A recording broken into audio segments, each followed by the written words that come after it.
more. Exit and motion, give us some more. Oh, we want some more. Hapa tuchita make a pipe for Chimocha Zinare.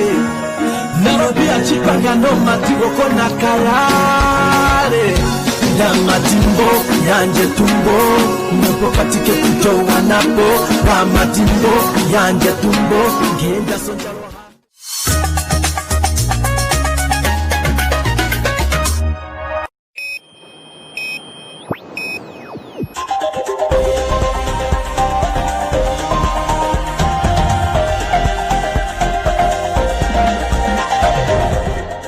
Today on One, your daily dose of local affairs and social media commentary. Today on One, community school to close its doors to almost 200 learners.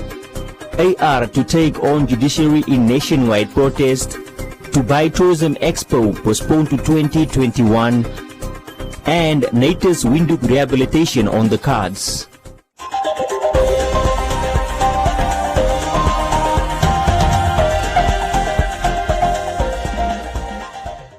Community Hope School, located in Katutura, plans to close its doors to nearly 200 learners by the end of the year. This comes after all its donors withdrew funding due to the COVID-19 pandemic. For years, the Community Hope School has been more than just a school for less fortunate children, but it also serves as a sanctuary for orphans, providing them with education, food, and moral support. Today, the school is facing a permanent shutdown due to financial constraints. The school has been struggling financially, and to the last minute, and at the end of the day, they have decided to close down the school, and they have informed the parents that by September, that they will finally close down the school. Yes, then we decided, but what will happen to the learners the next year if that is the case? We approach the school, we find out they say there's nothing we can do because the funds have dried up. For the past 4 years, we did not get finance from the government, and on the basis of that, we cannot continue on a monthly basis with the school. Indeed, this is the most vulnerable children. Most of them are orphans. Some of them, their parents are not in the capacity. We can call it from the poorest of the poor. Teachers and parents fear for the future and well-being of the children, as this would mean relocating them to different schools next year. Considering the limited space in most public schools, some of these children might be forced to sit at home. We have about 20 learners in a class, which means that every child gets individual attention. We don't miss a child. If something is not okay with that child emotionally, we have a counseling team that takes care of the emotional side of the children. So all of this is going to go away for that child. Personally, I can see that if we don't have the school next year, every parent is going to look for a place. If they don't find a place, that means that that child is going to go through emotional issues, and depression comes in for parents because where do they turn to? What are they going to do? So this is really a cry from our hearts that we need support. Community members are countering the board's decision to shut it down and are calling on the government to urgently intervene. It is so sad that we have to close down this school. We are pleading to the government, like the very urgent challenge that we are facing is financial. We have teachers here that also are providing for their families, so they need payment. So if we can get assistance in any way, so we at least can pay the teachers, and as this is not our building, we're renting, the rent is also a big challenge for us. Yeah, I call upon the government, please look into this matter. The school produced many successful products like Nabot Thomas. He attended Community Hope School in 2007, graduated, and is currently pursuing a bachelor's degree in medicine. At an early age, we are taught to read well, like how to act as a person like in the community. We are not only taught academic stuff, but we are taught Christianity, how to be a person, like emotional intelligence at a very young age. Gabriel Maya also attended Community Hope School some years ago, and he's currently a champion in archery. This is all the medals I have achieved through the years.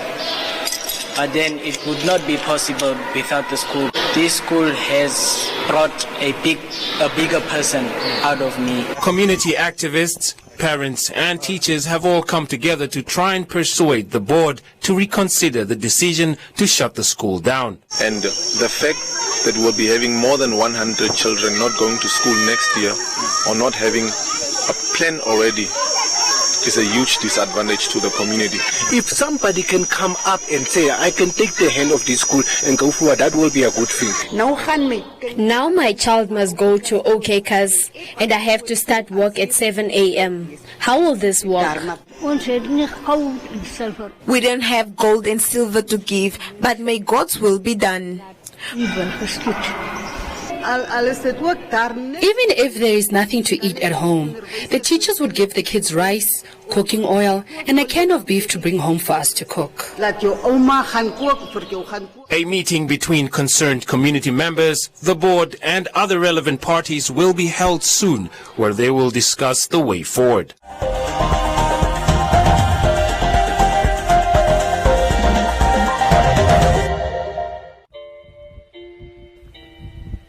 My vote is a gateway to opportunities.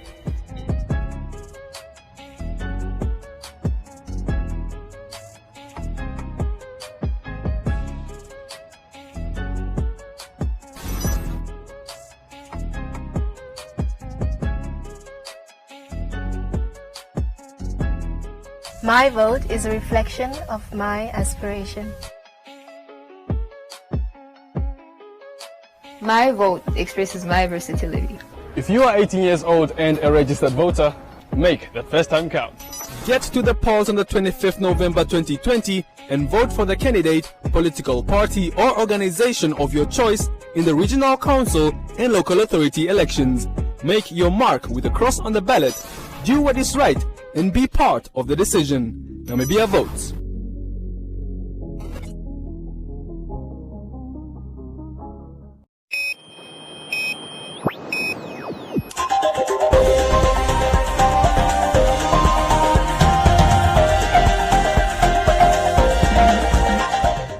The leader of the affirmative repositioning movement, Job Mupanda, has announced that on the 17th of November 2020, the AR movement will take to the streets to hold a national demonstration against the Judicial Service Commission for the lack of transparency in the recruitment process of the Prosecutor General.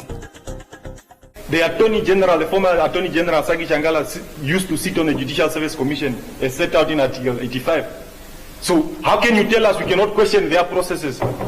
When we've clearly seen the former Attorney General is in custody now due to the Fish Road case.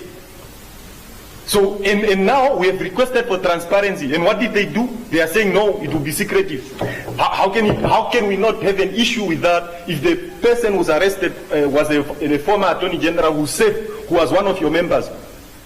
The three shortlisted candidates in the race for the position of the Prosecutor General are Ruth Herunga, a former magistrate, Taswal July, chairperson of the Law Society of Namibia, and the former PG, Martha Imalwa, whose term recently ended after serving more than 15 years in office. Activist-in-chief, Job Mupanda, called out the Judicial Service Commission for not being transparent in the recruitment process of the incumbent PG, adding that the judiciary has allegedly aligned itself with the elite and corrupt leadership in government.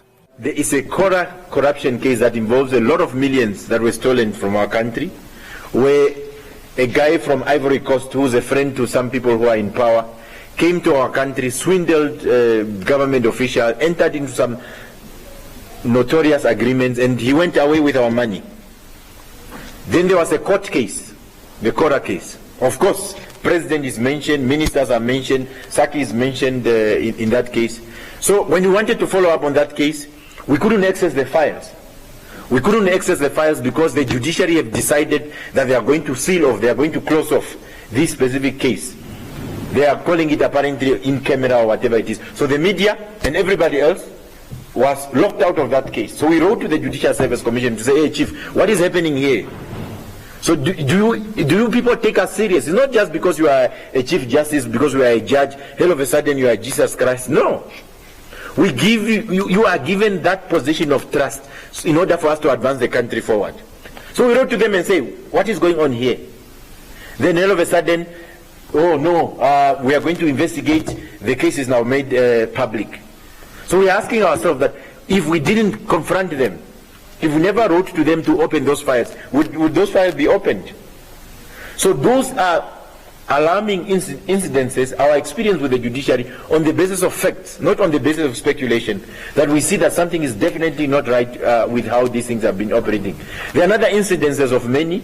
As you know, that the judiciary, together with the regime, work together to create what is called a commercial court.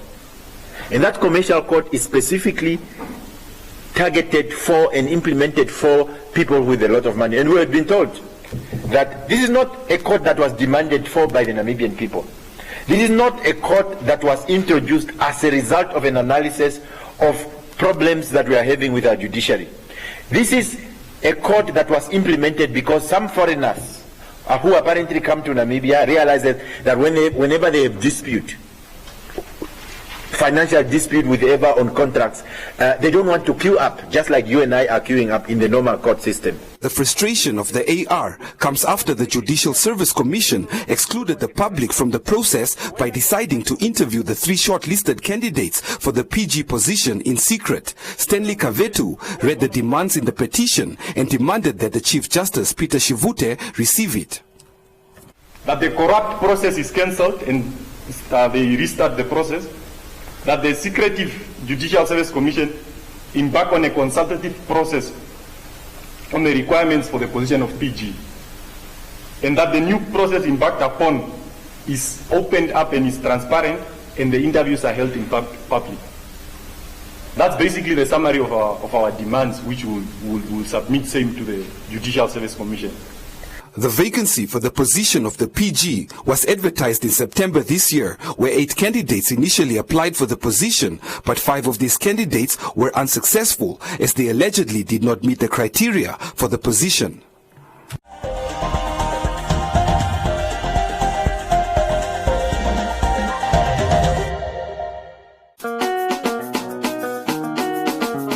When you're saying things that degrade women, for me, number one, I am not there, because that is basically what I don't believe in. I don't stand for things that degrade women. What do you think we can add? What can we put in the basket?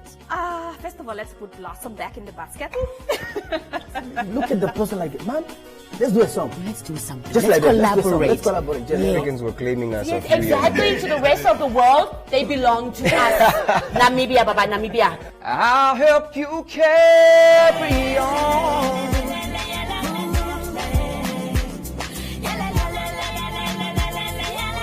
Creating music and putting some stuff out for the people who've been supporting me, that's definitely something that's next on my list.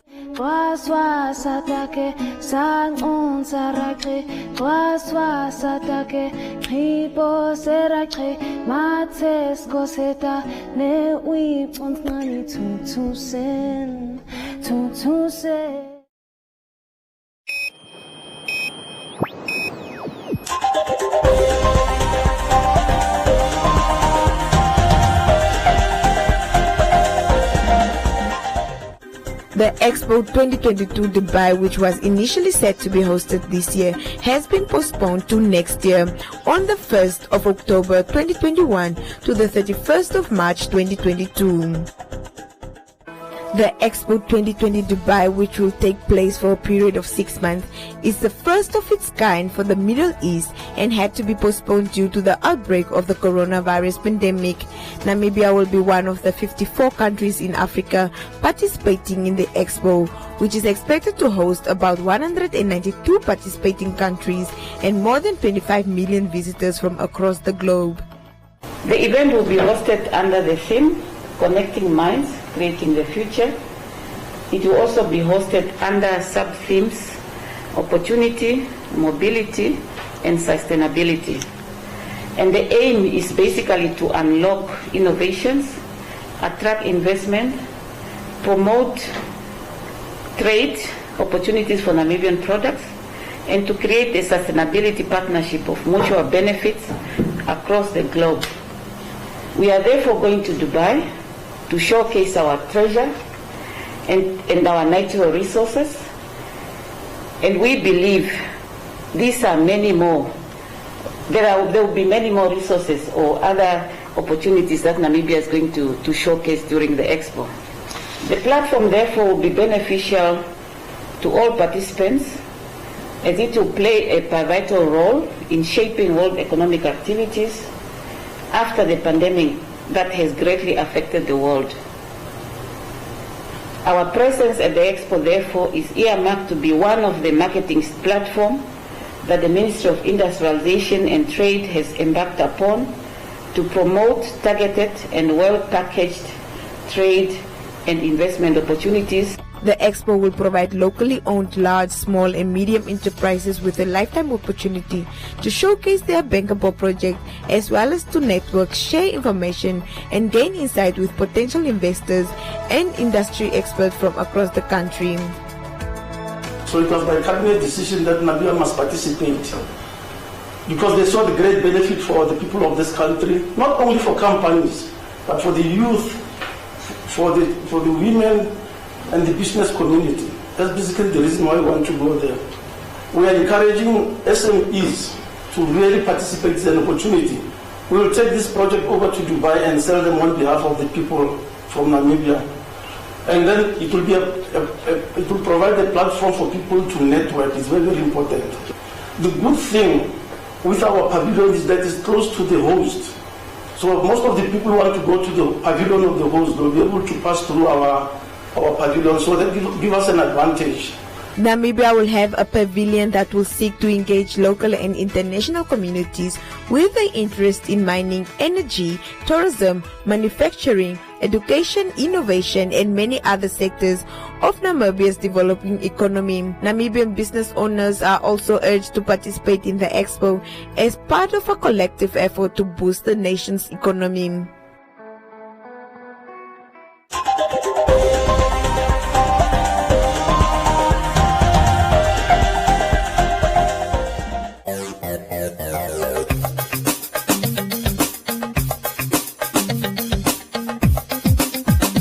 He has to listen to the information.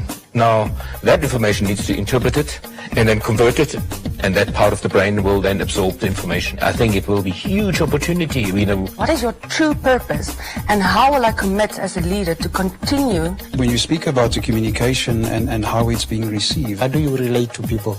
I mean, those respect, love, those are the crucial things before you build the solutions.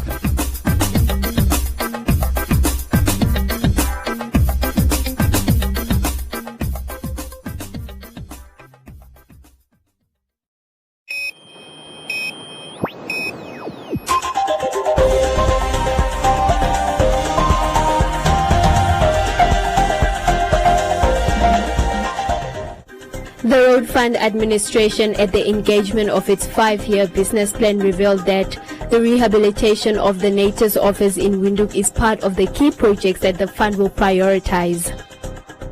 Namene Kalili, the Executive Program Manager and Policy Advisor at the RFA, says the funding for the local authorities, regional councils and the traffic law enforcement will be reduced in efforts to address the funding gap. We've just got a number of projects. This is just a breakdown of the major projects that fall within the business plan. This is what we will be focusing on. Road maintenance obviously gets the biggest chunk. We're focusing on rehabilitation as well. And then MDC automation, that is going to make sure that we've got a sustainable billing system for vehicles. We know that we are converting towards electric vehicles and hybrid vehicles. Fuel levy is not going to be there forever. We've got to find another methodology to get money from the road user, and we want to do it on a distance-based system. Then NATOS, we've all been to NATOS Windhoek. We know what a headache that is. The facility has outgrown, or the population has outgrown the facility. We can't expand. There are power lines on one side, a power station to the other, and a dual carriageway on the other side. So there's nowhere for us to expand to.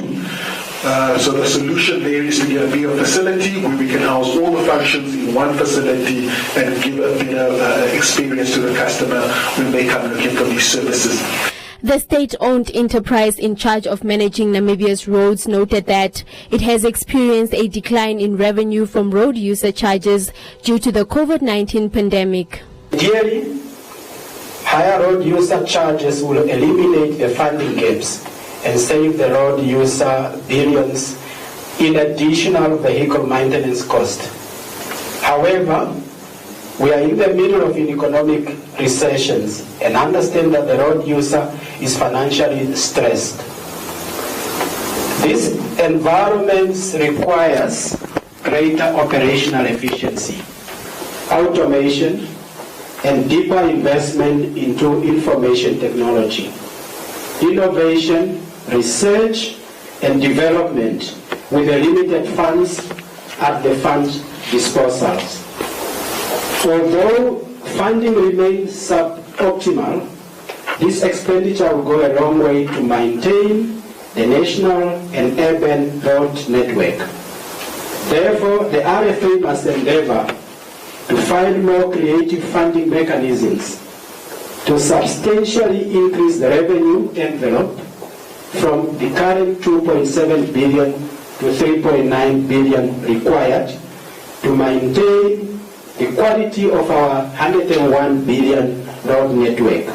The RFA collects funds from fuel levies, motor vehicle license and registration fees, cross-border charges, mass distance charges, road transport and domestic road carrier permits, and it reinvests these funds into the maintenance of the national road network as well as urban and rural roads.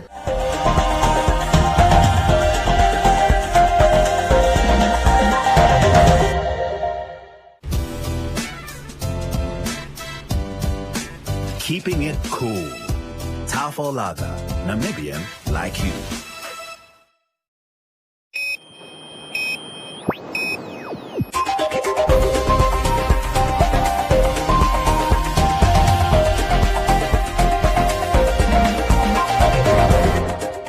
In other leading stories, on the 10th of November, the German embassy in Windhoek and the Goethe Institute Namibia handed over a donation of brass instruments to the Christian brass band of the Kaikon Traditional Authority in Oganas, represented by Chief PSM Koper.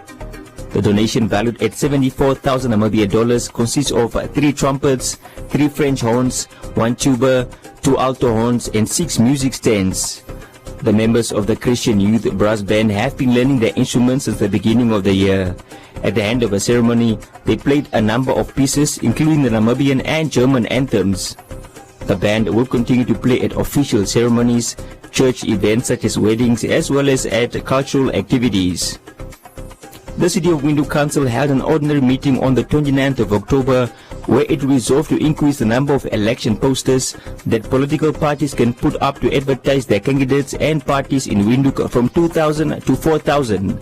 With the regional council and local authority elections just a week away, the council has also decided to allow political parties to apply for a discount of 30%, provided that the coverage is a minimum of 14 days per application. This decision was also taken considering the effects of the COVID-19 pandemic. Welcome to Comments Corner, your daily dose of local comments from the hottest social media pages. The All People's Party says that it is concerned that the government of Botswana will perceive President Geingob as a weak leader, adding that Geingob should request Botswana to cover the funeral costs of the 4 Namibian fishermen who were recently gunned down by the Botswana Defence Force. Caesar said that investigations are needed as wars are not easy and come with consequences.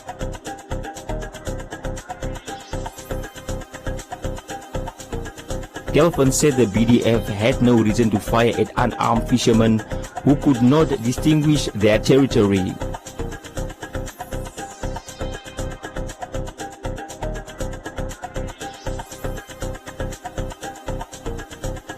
Andrew said the reality is that the Namibian government cannot confront its neighbor because our military was rated as one of the weakest on the continent.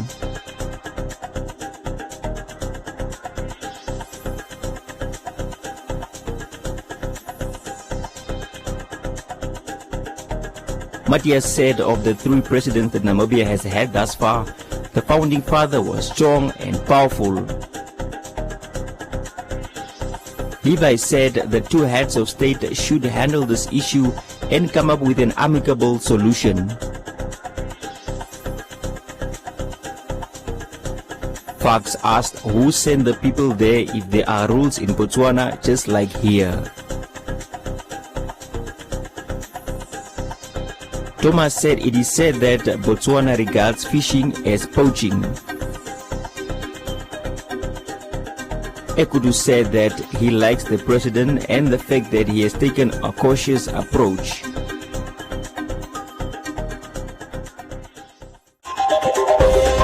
And that is all from Comments Corner. Be sure to post your comments on our social media pages for broadcast every day only on Today and One.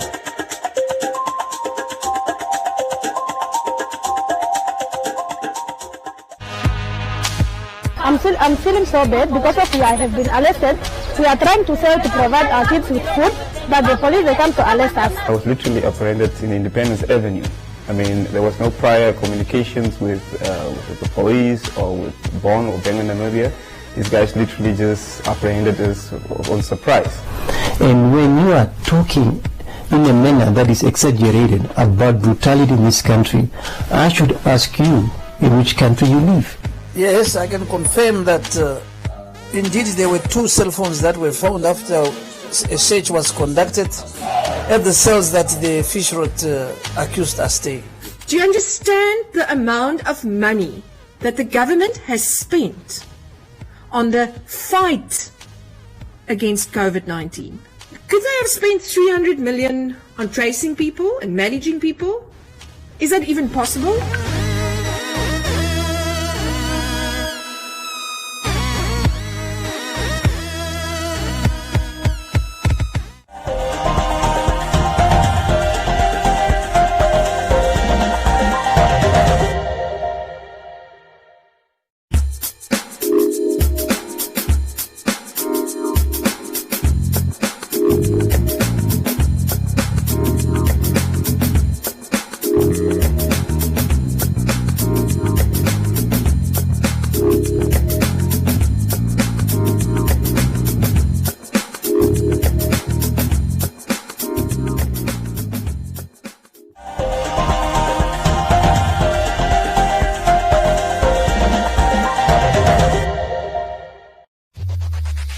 Win free airtime with One Africa TV. Share your comments on the channel. SMS your feedback, name and town to 555. One Africa TV. It just gets better.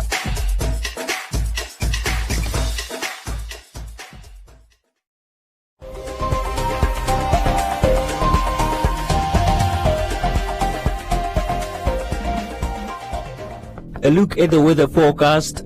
Hailstorms are most likely in the north and eastern from this evening. Please take the necessary precautions. The interior sunny and hot in the southwestern part. Elsewhere partly cloudy and hot to very hot with a few to isolated thunder showers. Fresh to strong winds are expected over the southern half. The coast partly cloudy and cool to warm with showers in the north. The wind moderate northwesterly to westerly. Now a look at the minimum and maximum temperatures around the country and beyond.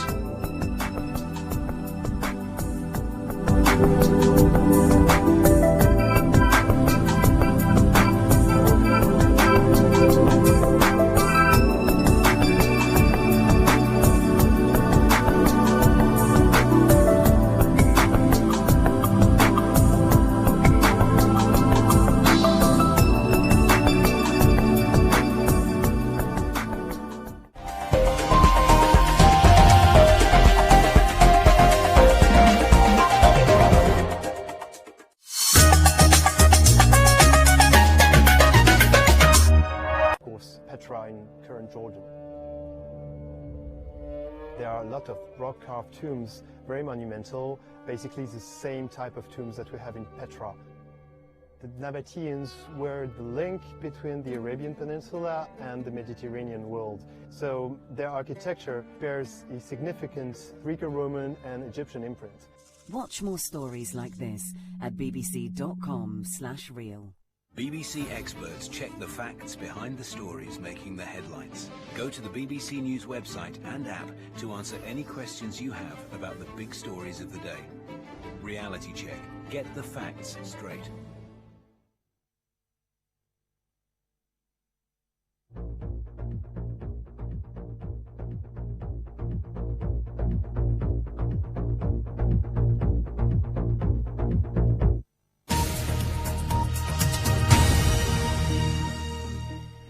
Now on BBC World News, the biggest African and international news stories. Focus